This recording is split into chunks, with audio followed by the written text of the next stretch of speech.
అడుగడుగునా ప్రజా సమస్యలను తెలుసుకుంటూ అధికారపక్ష వైఖరిని ఎండగడుతూ చంద్రబాబు నాయుడు చేపట్టిన వస్తున్నా మీకోసం పాదయాత్ర పశ్చిమ గోదావరిలో సాగుతోంది. రెండో రోజు యాత్రలో భాగంగా ఉండి నియోజకవర్గంలో పర్యటించిన బాబు కాంగ్రెస్ వైకాపా తీరుపై విమర్శనాస్త్రాలు గుప్పించారు.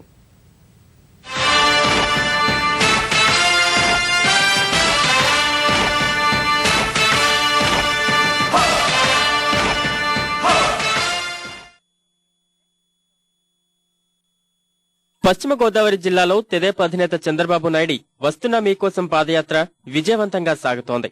రెండో రోజు పర్యటనలో భాగంగా ఉండి నియోజకవర్గ పరిధిలోని ప్రజలతో చంద్రబాబు మమేకమయ్యారు.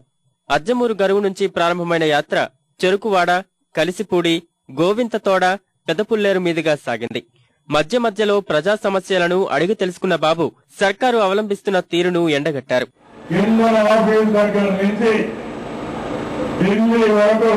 పంది కొక్కులు తయారైనాయి.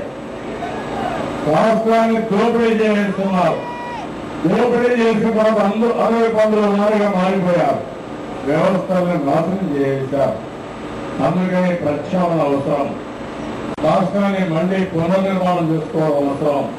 దానికోసమై మీరందరూ సహకరించాలని కోరుకుంటూ అవినీతి పనులు సంపాదించిన డబ్బులు రికవర్ చేయాలి. చివరి రికవరీ ప్రకారం తీసుకొని ప్రజా సంక్షేమానికి కోసం ఖర్చు పెట్టి భయం ఉంటుంది, రాష్ట్రం బాగుపడుతుంది. అది నేర్పిస్తాం. నీతివంతమైన పాలనిస్తాం. అవినీతి పనులకు ఉండబోతాం. మీకు మనం నాటి ముఖ్యమంత్రి రాజశేఖర రెడ్డి హయాంలో జరిగిన అక్రమాలను ప్రజలకు కథల రూపంలో వివరించిన చంద్రబాబు గాలి జనార్దన్ రెడ్డిని రాజశేఖర రెడ్డి పెద్ద కుమారుడిగా ప్రకటించుకున్నారని గుర్తు చేశారు. దేశంలోని బంగారమంతా గాలి జనార్దన్ రెడ్డి ఇంట్లో ఉండటం వల్ల మహిళలు కనీసం తాలిబొట్టు చేయించుకోలేకపోతున్నారని ధ్వజమెత్తారు.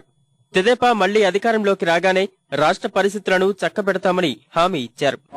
ముఖ్యమంత్రి రాజశేఖర రెడ్డి మాత్రం 1,00,000 కోట్ల రూపాయల రోజు దొరికించారంటే ఎవడబ్బా సొమ్ము ఒక్కసారి ఆలోచించారు.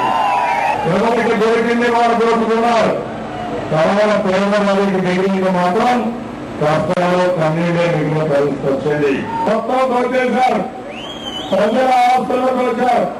మీ శ్రమలు దొరికారు. రేట్లన్నీ పెంచేశారు. మీరంతా సమస్య సుడిగుండాలు పడిపోయే పరిస్థితి వచ్చింది. బయ్యారంలో 1,46,000 ఎకరాలు కొట్టేశారు గిరిజనుల భూమి. ఇంకో పక్క హైదరాబాద్ లో షెడ్యూల్ కులా భూమి కొట్టారు. చెప్పేది మాత్రం శ్రీరంగ నీతులు, చేసిన పనులు మాత్రం తక్కువ పనులు. అదే చేస్తున్నారు. రెండో రోజు 12 కిలోమీటర్ల మేర పాదయాత్ర చేసిన చంద్రబాబు వెంట పలువురు శాసనసభ్యులు, విద్యార్థులు, మహిళలు ఉత్సాహంగా పాల్గొన్నారు.